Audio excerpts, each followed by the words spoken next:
Good morning. Welcome to CSLDallas's Science of Mind class. I'm Dr. Petra Weldis, and we have fabulous new art for our Love Month, February, with Kathy Cromer. She calls it Heart Art, and of course, as you see, it's filled with hearts, and I love it. I love it that we have new art to be sitting in for our month of February. All right, so we are working on this chapter, What It Does. And we are here at the middle of the page. And I want to highlight this statement: life always becomes to us the particular thing we need when we believe it becomes to us that particular thing. And so it is our attention and our focus that grows the consciousness that allows us to experience the particular thing that we are focusing on. It's totally simple, right? You don't need any deep esoteric rituals or profound spiritual understanding. This is the way it works and what it does. And so one of the things that we have to remember as we're exploring the philosophy and how it works is that these statements are descriptive, not prescriptive, right? Prescriptive is, here's what you should do. Descriptive is, this is the way it works. So descriptive would be when you're in the tropics, it tends to be humid. That's a description, right? A prescription might be, and so you'll probably need air conditioning, or you need to be at the beach, right? What are you going to do about the humidity, or how do you handle them? Oh, you got to drink a lot of water, or do you see? That's the prescription.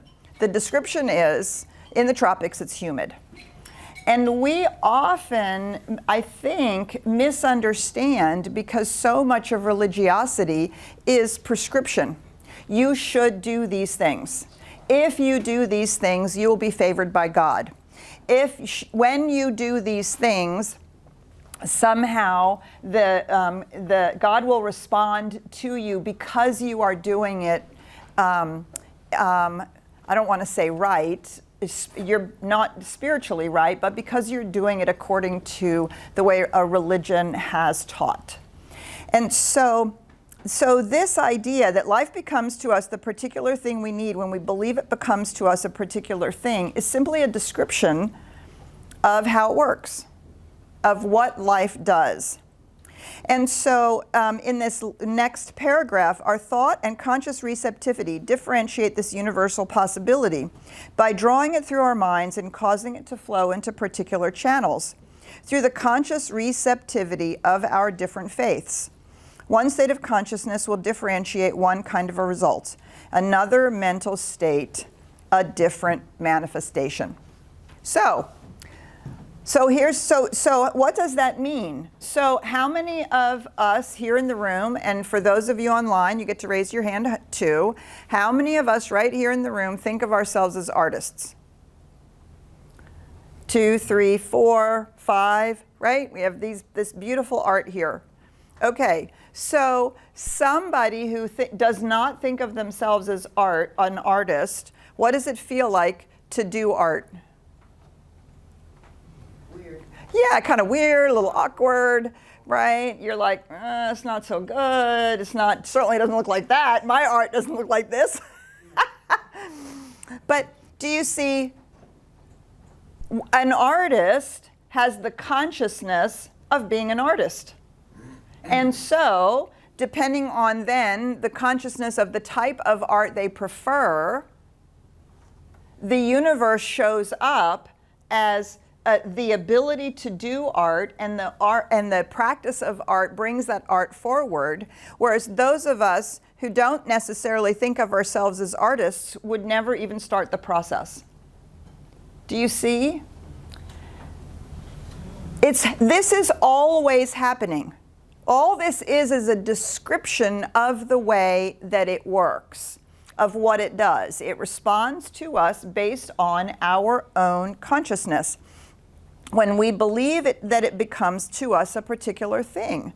Now, maybe you've always wanted to be an artist, but somewhere along the line, somebody said something to you in, 4th grade, or a family member, what do you think you're doing, right? Or you said something to yourself, and you shut down your love of art and your interest in art. That limiting of your own consciousness does not draw that artistic impulse in and doesn't allow it to express. Do you see? So the work that we then do is to reframe our thought about whether or not we're an artist. We have to reframe our thought about whether or not we're an artist. We have to reframe our thought about, we might have to learn something about the art that we're interested in. We might have to reframe our thought that we can actually learn that. And we might have to learn how to look at our art and praise ourselves for it rather than criticize it. Oh, that's not very good. Well, do you see? That is how much we believe that it can become that particular thing.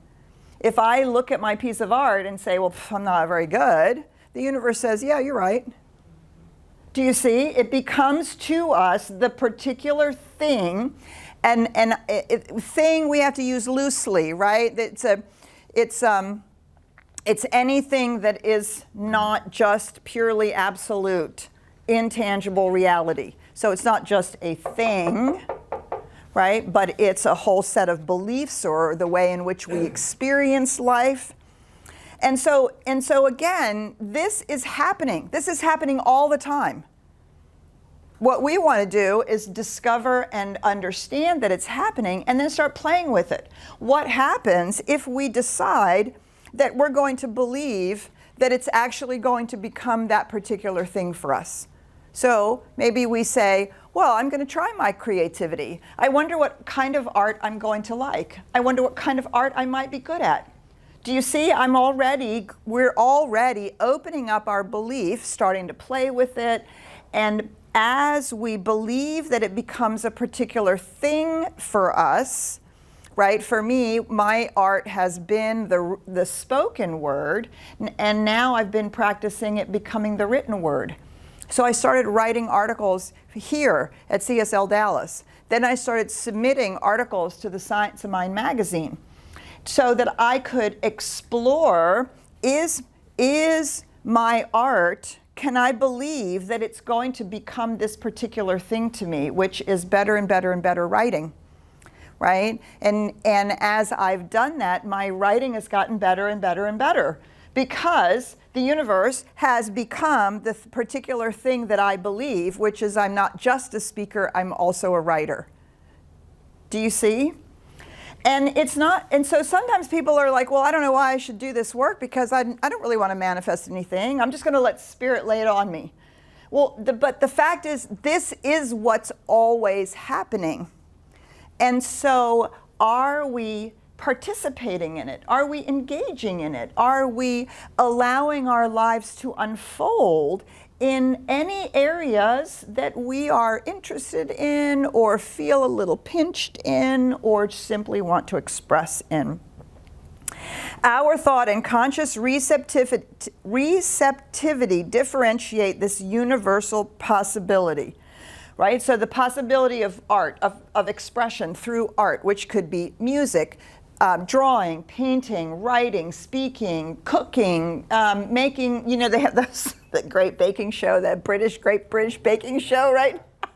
And then they have one about icing cakes, and my son watches one about the forging of metal knives, which is like blow away amazing, right? And then they have the glass blowers. I mean, there's so many ways that one's creative expression can be manifested. Building an amazing business plan, having some amazing idea about a whole new way of teaching children, right?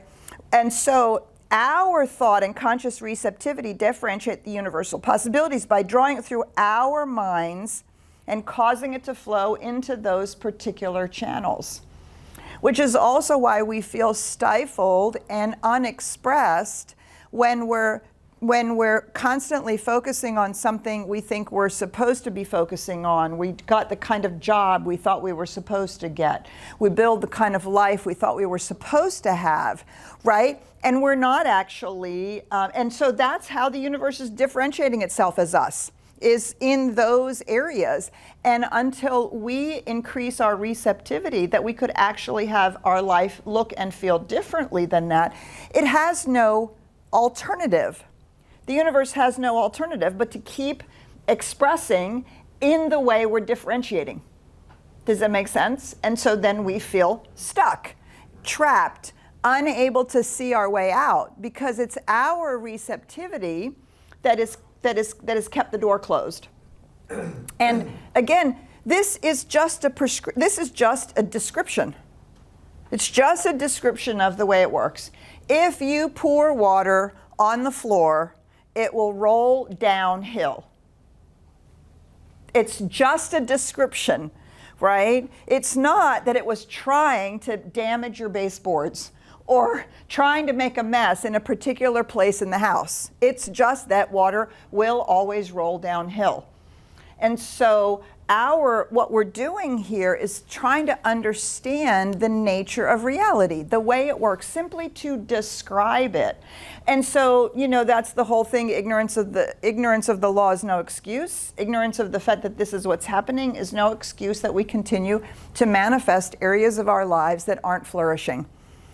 What we want to do is to increase our receptivity and increase our consciousness around that area so that it can flourish in a larger way, or in a more appealing way to us, or in a healthier way, or just in a way that makes us happier or more fulfilled, right? Not according to somebody else's definition of that, but according to our own. One state of consciousness will differentiate one kind of a result, another mental state, a different manifestation. So an example of that is I'm a little odd when it comes to being a minister. I don't necessarily hold myself as a pastoral minister, right? Reverend Patty is the epitome of a pastoral minister, right? She's going to hold your hand. She's going to be there, look you in the eye, love you up, and God, don't we all need that, right? So my ministry is actually more education. I think if you understand and I can help you practice and apply it, right, you're going to be able to do that for yourself. Not that you're not going to need somebody to hold your hand on a regular basis, right? We all need that. And we all need the love, and we all need that. But my love is to help you understand, right? So my consciousness simply differentiates as a slightly different ministry than Reverend Patty has. And what we tend to do is then compare ourselves. Well, her ministry is better than mine. She's more of a minister than I am, right? Yeah, blah, blah, blah, blah. Right, because I was my ministry, the way that I was taught to do ministry was a pastoral minister, so I always felt like a fish out of water, because that just didn't float my boat. But I knew ministry floated my boat, right? And so that part of it it's not the way that I differentiate ministry. Does that make sense? Right, and so then we have other ministers, and they're having these amazing mystical experiences, and they're all about, experiencing the presence, and that's how they get juiced. Well, I've had those too, but my biggest juice, which is just god-awful weird, my spiritual practice is organization. That's my spiritual practice, organization. What does it mean for people to work together? Now we're different. We don't like what the other person is doing. We have a different idea about how things should unfold. We have to learn how to work with our differences, our different ways of thinking and being. And to me, being inside a spiritual organization, it grows us in ways that, for me, nothing else has ever grown me. Right? But I'm just weird. I'm just weird that way. One of my deepest spiritual practices has been to learn about leadership, to learn about how to really love the fact that we're all so different and we bring something different to the table, and that each one of that actually is valuable, as opposed to being irritated because somebody thinks differently than I do or looks at it differently than I do. To keep trying to meet people where they are, let them stretch and grow me, and of course I'm doing the same. I'm stretching and growing them. And so that's the way I differentiate ministry. Does that make sense to you, right? So I spent 10 years trying to be a pastoral minister, and I burnt myself out spectacularly. It was awful, and I never felt like I really knew what I was doing, and I always felt like I was doing it wrong, because I was trying to differentiate based on somebody else's idea of what it's supposed to look like. Does that make sense to you? Right? And so again, it's just a description of how it works. So if I will pay attention to how the innate reality of who Spirit is as me wants to express, I can start focusing on the differentiation of the universal possibilities in the way that actually not only feeds me, but allows my gift to unfold. Do you see?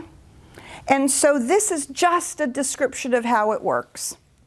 We're doing it all the time. And if we're on autopilot or not paying attention to this, we're not actually engaging consciously in our own lives. So that's why the next sentence, the next little chapter says mental work is definite.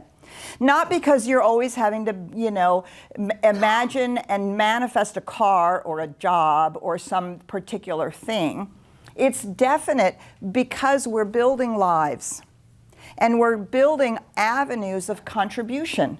The way in which our life contributes to humanity, to any organization, family, our culture, whatever it is, we're allowing our life to differentiate in a way that makes the contribution that we want to make, the light that we're here to shine. Mental work is definite. Each state of thought taps the same principle, each uses the same law, and is inspired by the same spirit. But each draws forth a different result. Here is multiplicity proceeding from unity. This is what Emerson meant when he said that unity passes into variety, right? So we're all drawing in our desire to make a difference in the world, and one of us is out saving the whales, and one of us is out working with Black Lives Matter, and one of us is out feeding the homeless and the hungry, and one of us is out trying to do carbon offset. Do you see what I'm saying? Because everybody's differentiating it in accordance to the inner impulse and the particular makeup that is our particular way of being in the world, which then moves as a different result, has a different outcome. Raising children, building a business, what do you see? So we're going to stop there. We're going to stop there because I find an interesting resistance to the idea that we should participate.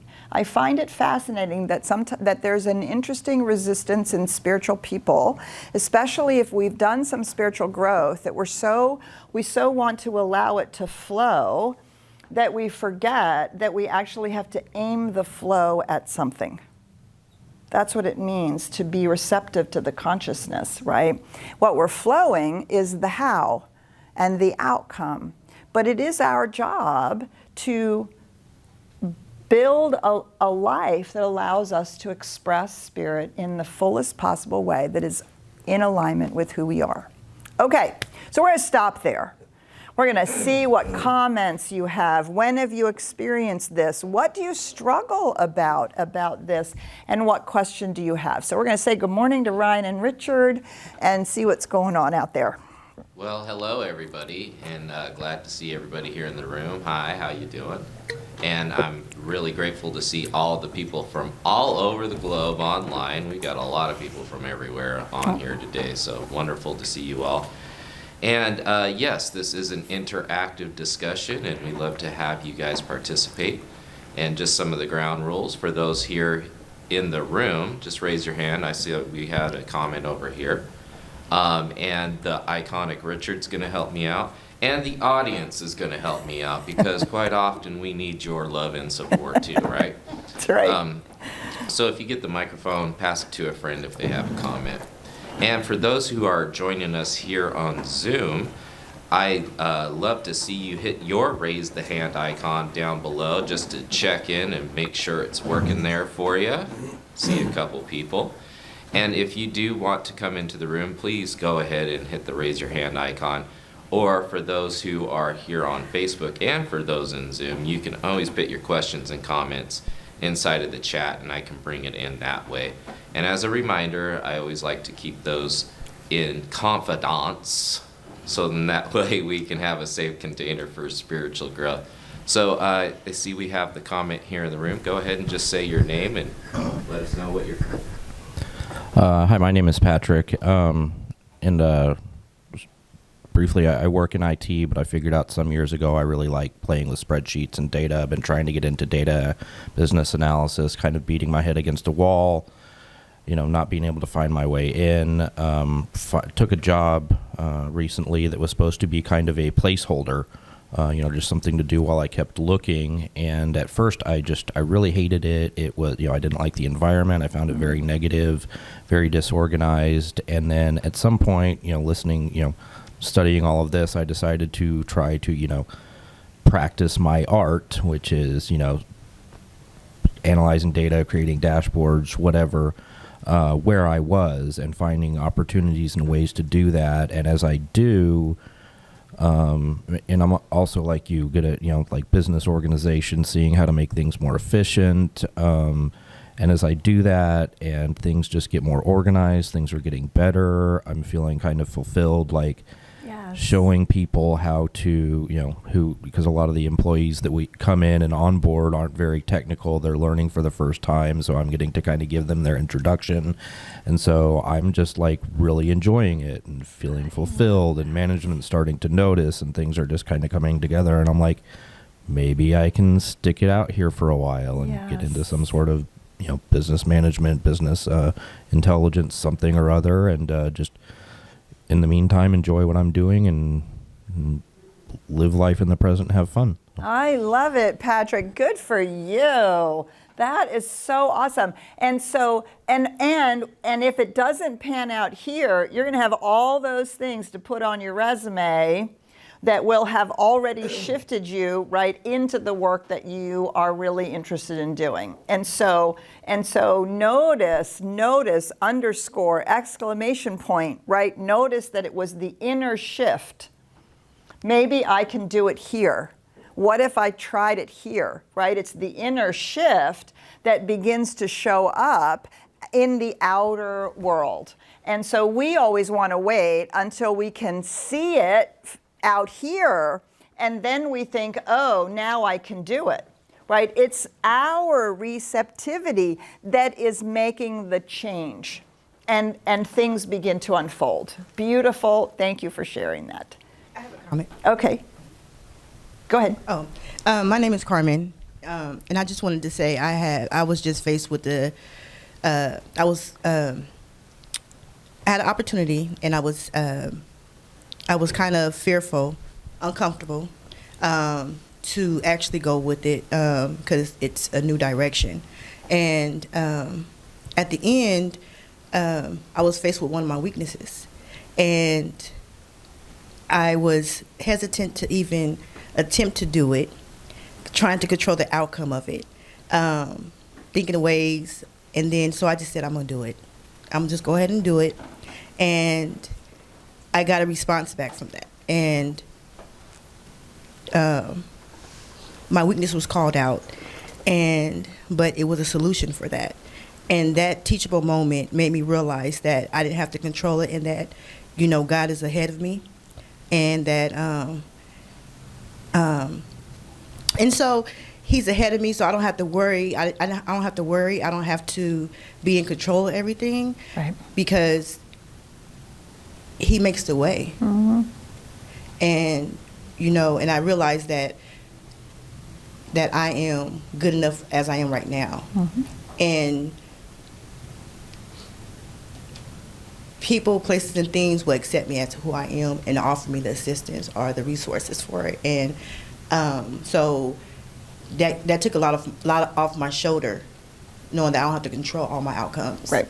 And that he's ahead of me, and that go forward on it. So I just wanted to say that. Yes, beautiful. Thank you, Carmen. Thank you. So we got a couple more comments in the room. Let's go out online first and see what's going on out there. Yeah, I see a couple hands Great. here inside of the room too. So the first person I'm going to bring in is Armando. Armando, love to hear from you. Just go ahead and please unmute yourself.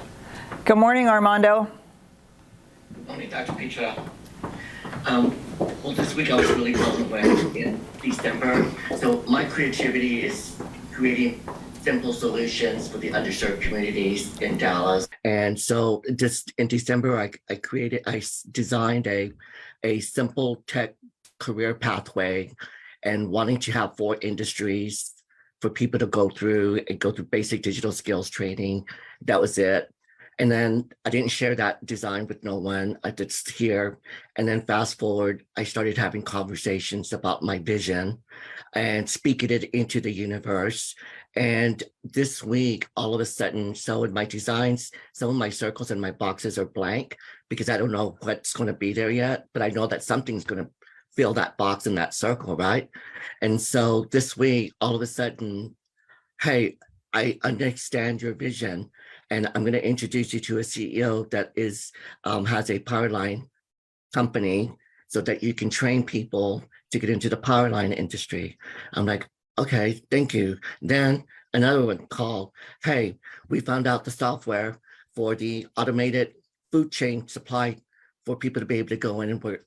All of a sudden, all the industries filled in. All of the curriculums have now it's there. And now it's my challenge now is that I'm moving into a bigger space with larger corporations and starting to get uncomfortable, but it seems like I don't get a break in being comfortable anymore because it just keeps, I know it sounds crazy, but the universe just keeps going and going with me. And I'm just like, wow, it just falls into place effortlessly. Yes. Thank you. Beautiful, Armando. Thanks for sharing that, right? And that's the thing. As we are doing this work, notice Armando's was definite. His work was definite. This is my vision. That's it. That's the definite work. This is my vision. All the hows begin to fill in. As Carmen talked about, when a weakness is revealed in some way or other, it's just an opportunity for learning and growth, but it's one more way in which we are expanding our receptivity, expanding our ability to accept the good. And and how lovely it is. And Armando, if I know nothing about you, I know that you are constantly working on accepting that larger receptivity. And all of us have to do that. Thank you so much. Did we have another one online? And then we have a couple more in the room. Yeah, we do. Amanda, do you want to go ahead and unmute yourself and join us? Good morning, Amanda. Hello, Amanda. Well, Amanda seems like she's getting her morning cup of coffee, so we'll go back over here into the That's room. right. And please go ahead and say your name and what your question is. Great. Okay, and then we'll come back to you, Sheila. My name's Willie, and my experience was several years ago when someone asked me to paint the daycare thing for the kids. And as soon as I said okay, I became a people pleaser. Oh. And everybody started telling me what they thought I should do. And it just became this hodgepodge of me trying to please everybody else. And then there was another room that needed painting. And so I thought, I'm not telling anybody that I'm painting that room. I love it. I'm just going up there and painting that room. And I loved that room. Yes. And I just hated that other room. because that's what happens to me when people start giving me their ideas or their orders or whatever it happens to be, when they start telling me how they would achieve it or what they want to see done. And you can only do it your way. Right. That's that unique differentiation that we're doing. Your differentiation of those rooms, right, rather than us always trying to do it the way somebody else says. Yeah. Yeah, beautiful. Thank you, Willie. And that's a great example, right, of the way in which we don't engage in our own unique way. Lovely. Thank you. Good morning, I'm Sheila. Good morning, Sheila. I love this topic because it's very true for me right now. Having retired, I'm a real left brain, right brain. I'm real engaged in that. Where am I today?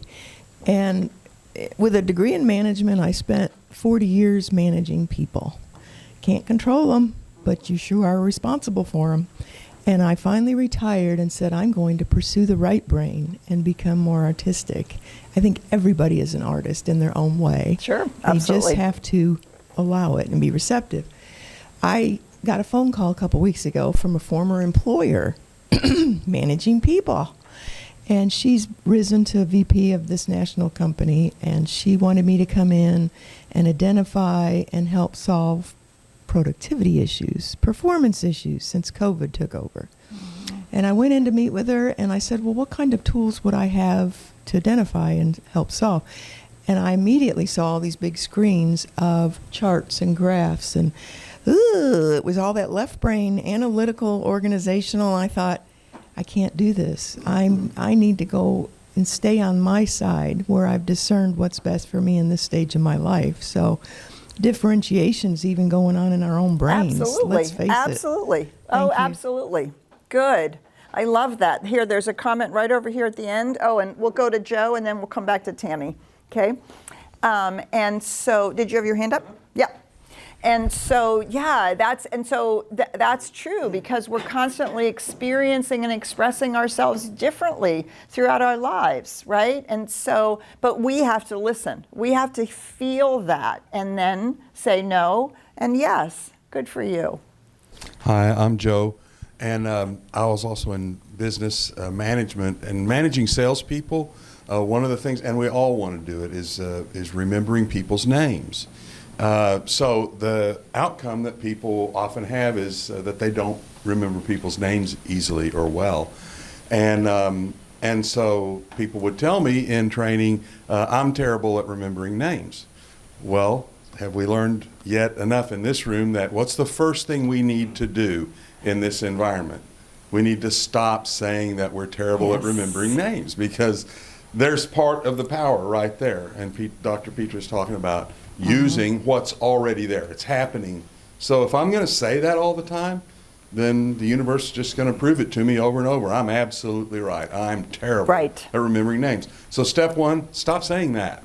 Stop saying it out loud, and then learn to stop saying it in the automated talk that's going on. Well, that needs to be replaced with something. And so in my training, I offered some different options, and you could come up with your own. And just to end the story with maybe a helpful hint, if you want to remember names, and the one that I use is that I visit with people about their names, rather than just saying, oh, hi, I'm Joe, and you say, oh, hi, I'm Petra, and then I say, okay, great, well, let's do this or let's do that, and then 2 seconds later, I'm like, what did she say her name was? But if I'll say Petra, that's unusual. I've never met a Petra before. I mean, where does that name come from? Is that short for something? Is it Petra? Guess what the other person thinks of that, by the way? They love it. It's like adoration that they're hearing their name get so much attention.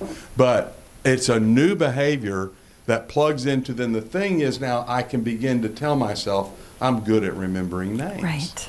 Beautiful. But it's using what's already there. So I don't know if it got through, but that was... Yeah, absolutely. Because when you're saying I don't remember names, you're basically unreceptive to the truth that we can all learn whatever it is we need and want to learn, right? And so I can't remember names closes the door. I can remember names. Here's what I can do to help me remember names, opens our receptivity, right? And we're already present now to it in an entirely different way. Our consciousness around remembering names has expanded.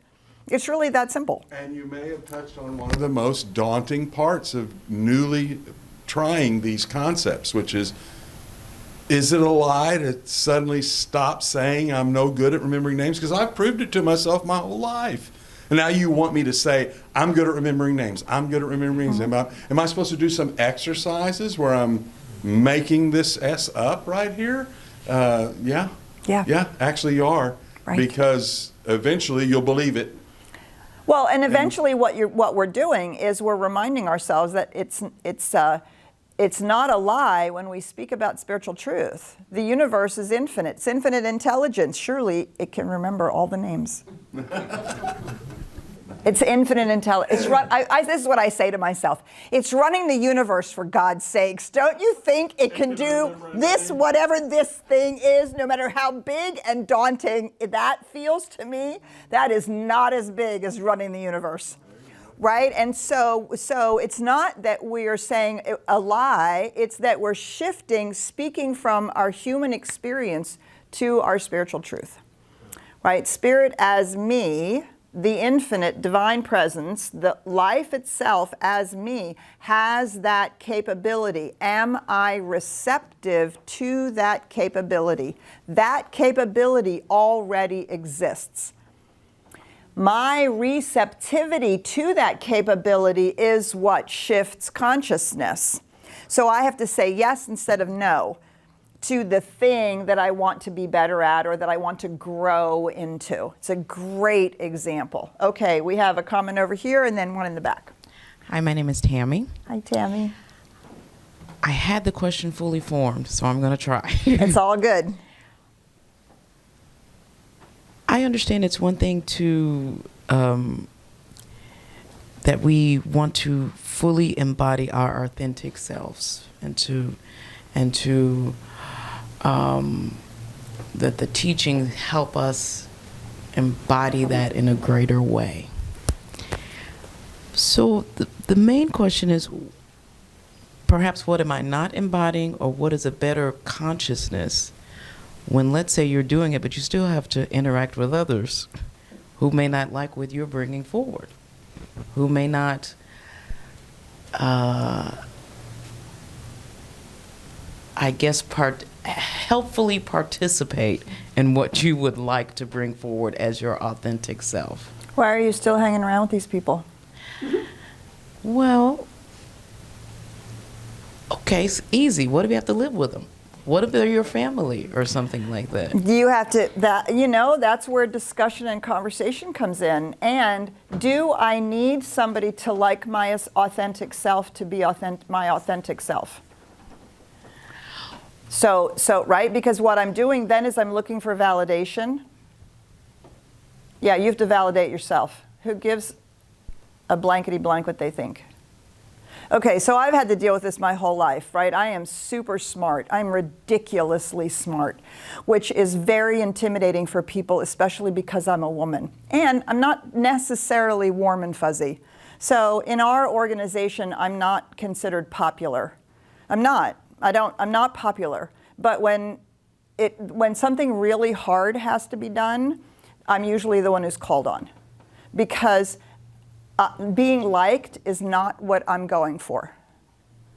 What I'm going for is what's the right thing to do here? What's in the greatest integrity?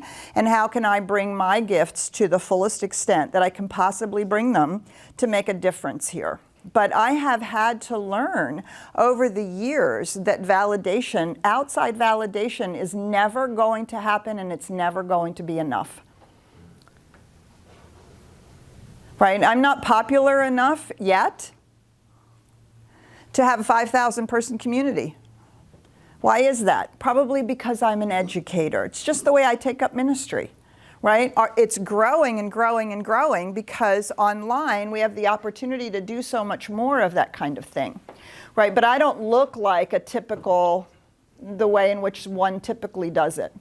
But if I'm continually looking for validation and I want everybody to like me, my family doesn't all like me. I'm not even invited to one person's home, ever, not ever. I don't need their validation. Why do I need to beat on the door of their validation? They are missing out on me. For real. No, and do you know how much work I had to do to be able to say that statement? All the people pleasing, all the nice girl, you gotta, come on. Oh, and and of course in school, when I was in elementary school, you had to play dumb. Being smart was the worst possible thing you could be. Right, it's a good thing I was really athletic and was really tall and could beat up all the boys on the playground. So it was one of my rallying cries. And so it's our need for that outside validation, and that outside. So and of course we do what we get to see is the more authentic we are. What we get to see is how difficult people. 99% of the time, they're having trouble being authentic themselves.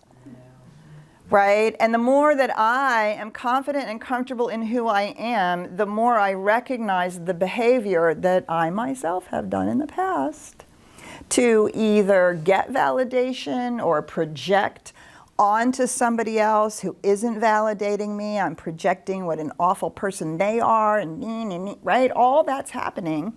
And I get to see it, and so I find myself less resistant to it, and I find myself more willing to let them be who they are, right? Because that's the other piece of it. If we want to be authentic, our authentic self, then we actually have to assume that the way somebody is showing up is authentically the way they know how to show up right now. I never forget an executive coach who said to me one time, was like the blinding flash of the obvious. People show you who they are, humanly, not spiritually, but humanly. They show you who they are with all their childhood trauma and all the false beliefs that they've acquired, just like me. They show you who they are. You should believe them. But they could be so much better. I could help them. I could tell them what they could be doing instead. I could ask them for what I need and want, and it would be so much better. And they would be so much better, not only with me, but in other areas of their life, because I know what they should do. Right. So the work is always here. It's always here. Right. All right. So I hope that's helpful, Tammy. I know it's really, the world would be so much easier if it weren't for the other people. But that's, of course, that's where the spiritual work really starts. Because it's a lot easier to be centered and to be authentic and to be ourselves when we do not have to engage with anybody else. Yeah.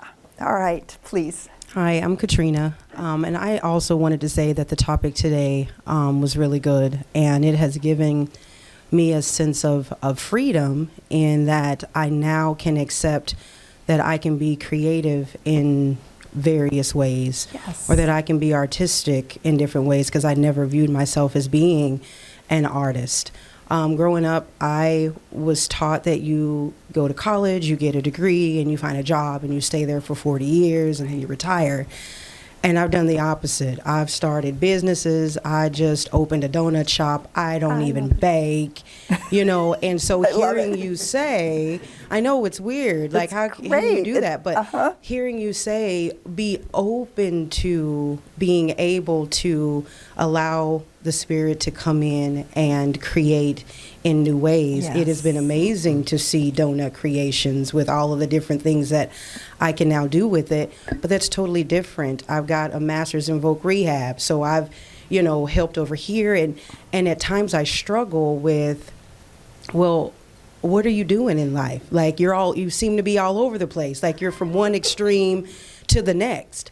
But to hear that it's okay. And I never feel stuck, clearly, because I'm always, I love that, right?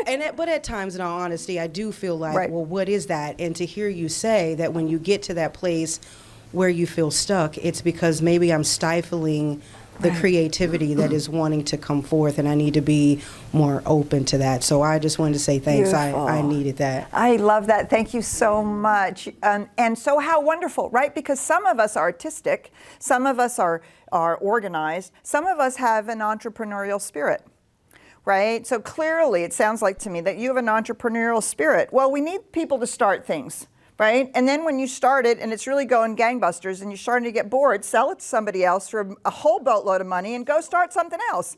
Right? I have a really dear friend who's a multimillionaire because that's what he does. He writes software, he starts companies, he makes this amazing software, and then it grows and grows and grows, and then he's like bored out of his mind. So he sells it for $1 gazillion, and he makes it, he's, I don't know, on his third or fourth or fifth one.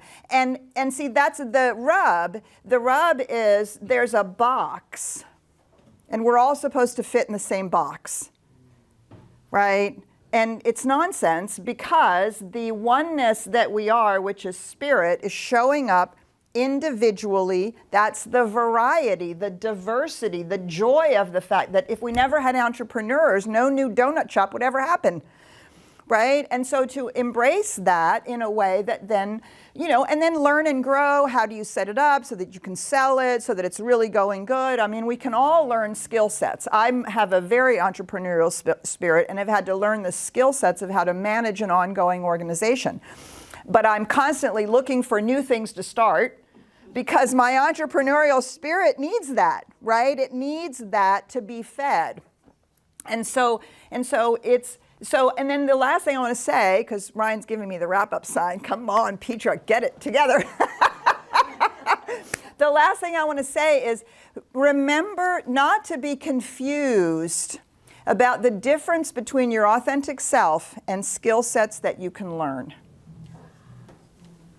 These are two different things. And sometimes we say, wow, that person just wants to change me and I don't want to be changed, when in fact they're inviting us to learn a skill set.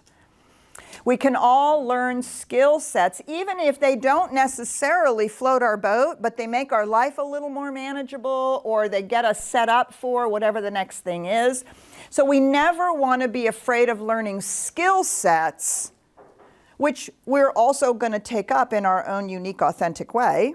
Right? But our authentic way is our spirit, it's our soul, it's the way in which we want to be, but don't limit yourself by not learning skill sets. Does that make sense? Did I say that in a way that made sense? Right? And so that doesn't mean we're not being authentic. We maybe just want to use that skill set only when we absolutely need it, but then we have it. Do you see? So, good. All right, I have no idea how to wrap this up, but it's been fabulous. And I'm so grateful to be together this morning. We will carry on with this chapter next Sunday. We have some amazing things coming up. Next Sunday, we have a saxophone player, singer, who's going to be doing our special music, Rob Holbert, I think his last name is. I'm very excited about that. The following Sunday, we have Reverend Dr. Patrick Harbala. He wrote the book Magic of the Soul. He'll be doing a talk and a workshop. And we have Kit Holmes here for special music.